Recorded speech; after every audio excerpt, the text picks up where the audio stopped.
In this video, I will tell you more about the embassy and the interview.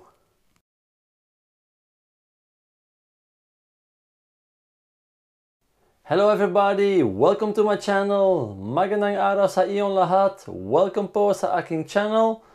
Ngayong araw ay napaka-importante. Today is a very important day. I think this is the video that everybody was waiting for. This video I will talk more about the embassy and I will talk about the interview. If you're new to this channel, don't forget to push the subscribe button. Don't forget to ring the bell to get notification when the new videos are uploaded. It's 100% free. So don't forget, if you already did, thank you that you are supporting this channel. And let's go to the information. I'm getting a lot of questions from people. And like 80% of the people that asking questions, they also ask a question about the embassy or about the interview. So I was thinking to make a video about that to give a little bit more information so I can go more on detail. Now the next video that I will make is the frequently asked questions, but this one I'm specially making about the embassy and the interview because it's taking a little bit more time, and if I want to make the frequently asked questions, otherwise that video will be too long also. So what's happening on the embassy and what's happening with the interview? To start, first you have to bring your file to the VAC office, the VFS office in Manila. Once you bring it there, she immediately got an appointment for the day after on the embassy. She also received an email with the letter, the confirmation letter that she had to bring to the embassy because there are security guards and you need to have a proof that you have an appointment on the embassy. So the moment that my fiancée arrived, she had to go to the floor for the Belgium Embassy because it's in a big building, they have different floors. And there was a security officer. She had to announce herself there to show the letter that she had an appointment. And also she had to give her phone there because it's not allowed to bring your phone or anything inside the embassy. Now in the letter was specially marked that you only have to be 15 minutes before your appointment there. Because otherwise, if you are a few hours early, I think the waiting hall will become too small. So that was specially marked in that letter to be just 15 minutes before your appointment to announce yourself there in the embassy. Now, once you announce yourself with the security guard, you have to go to the waiting hall. And then a little bit later, they will call your name, and then you have to go to a small office, and in that small office you will have your interview. So what my wife described, it's a little bit like a bank here in Belgium. There is a desk, but there is a glass between you and the person that's doing the interview. Now I think they have different people that are doing the interview, so maybe the start of the interview will be different by who you have that will do the interview. The person that did the interview for my wife, he showed that he had her file in front of her, and he also told her that he just received that file, so he didn't check everything yet inside the file. He was taking a lot of notes. I think he will do that to check after if the answers that she gave, that it's also the answer that were inside the file. Now, about the interview itself, it's a little bit difficult to say what things they will ask and what things they're not asking, because if I can see the interview that my wife had and the interview that some people that I already had contact with had, it's not 100% the same. So it's not like standard questions that they are asking. I think also it depends a little bit on who will do the interview from you, which questions they will ask. Now for my wife, she had almost 1 hour that she was doing the interview. So there were really a lot of questions. They were really going in detail. But if you're communicating a long time with your fiance and you're not only talking about the weather, but you're talking about real life, normally the interview will be no problem. I can give you a few examples. One of the things that they ask is, yeah, what does your fiance drink when he wakes up and he's having breakfast? What is he drinking? What is he eating? Now, if you meet each other already in real, what's one of the requirements? You know that your fiance is drinking coffee or he's never drinking coffee. That are just basic things that, yeah, normally you know. There are also more detailed questions about your private life. So she got a lot of questions about my private life here in Belgium. For example, the name of my sister, if my sister was married, if she has kids, things like that. But if you're communicating with each other and you're talking with each other every day, there are things that normally are no problem to answer that. So now there are even more difficult questions also, because they asked what kind of music that I liked. So if you don't know that yet, make sure that you know. I'm not telling that you will get the same questions, but you never know. Because my wife, the interview was 1 hour, maybe even longer than 1 hour, and they can ask a lot of questions in 1 hour.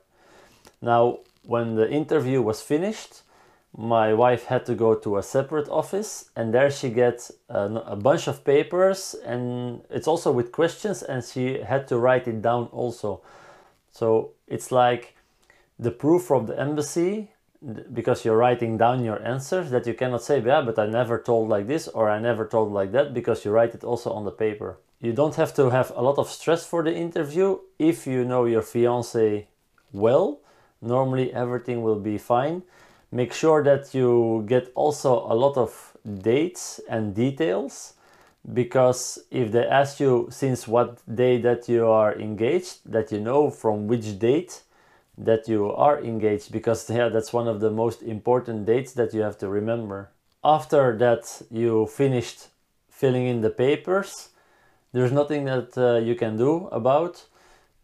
The interview is finished, they will take the whole file, they will collect, and then they will start investigating if the answers that you gave, that they are also correct with the dates in the file. I know that a lot of people will have stress for that interview, and I think in the embassy they realize also that it can be really frightening if you've never been in an interview, if you've never been like in an embassy. So don't make a lot of stress, because it maybe will be in the opposite for your interview, like that you're not sure about your answers. You have to have confidence, because yeah, you know your fiance.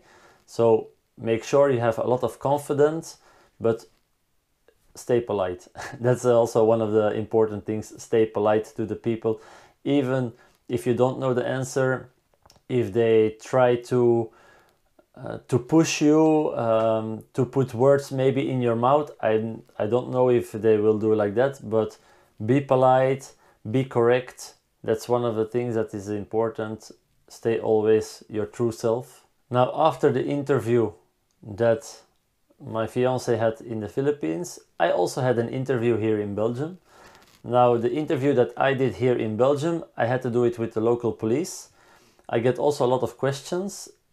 Some questions are similar to the one that my fiance had in the Philippines, but I also had different questions, and I think that I also will check the questions, the answers that I gave on that questions, if they're in the file or not, because the police is also gathering the information. They're also sending it here to the courthouse. They're doing for the marriage, to see if it's a scam marriage or a fake marriage or not.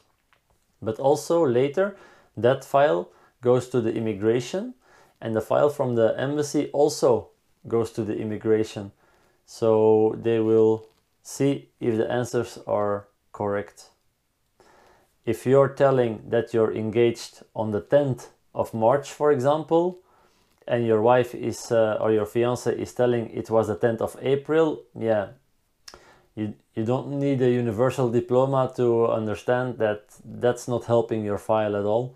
So make sure that you know each other in detail. That's also in my first video. Make sure that you know each other really well, because details will make the difference if it will be approved or if the file will be denied. Sorry that I cannot give you more details about which questions, because the questions that my wife got, for example, from the 20 questions that she got, there are 10 questions that I can hear from other people also, and they really went deep in detail with my wife, because they even asked to my fiance what color that my car was and even the brand of my car. Now that's already a lot of details. I don't know anybody in my close neighborhood or the people that I was talking that had to give that kind of information. So I think it's just depending on your file. Also, it depends on the person that will do the interview, and maybe it was also because the guy didn't see the file yet, so he wanted to gather a lot of information first and then to check what was in our file or not. I hope this information helped you. I hope that I could comfort you a little bit, that you don't have to have a lot of stress for that interview. Just be yourself. You know the knowledge, you know the answers already on that question. Just be honest, because if you're lying there, for sure they will find out. If one of the questions that my wife also had is like, if I was sending money to her. If you're telling, yeah, he's not sending any money, but for example you're sending every week money, the embassy, they will find out. And if they find out that you lied about something in the file, they don't know anymore what is true and what is not, so it will not help your file. So make sure you don't tell any lies. If you don't know the answer, I think it's better that you say, yeah, I don't remember that, or I don't remember that, than starting to make a story and to make a bunch of lies. That's really not helping your file. I hope you have a lot of help with this information.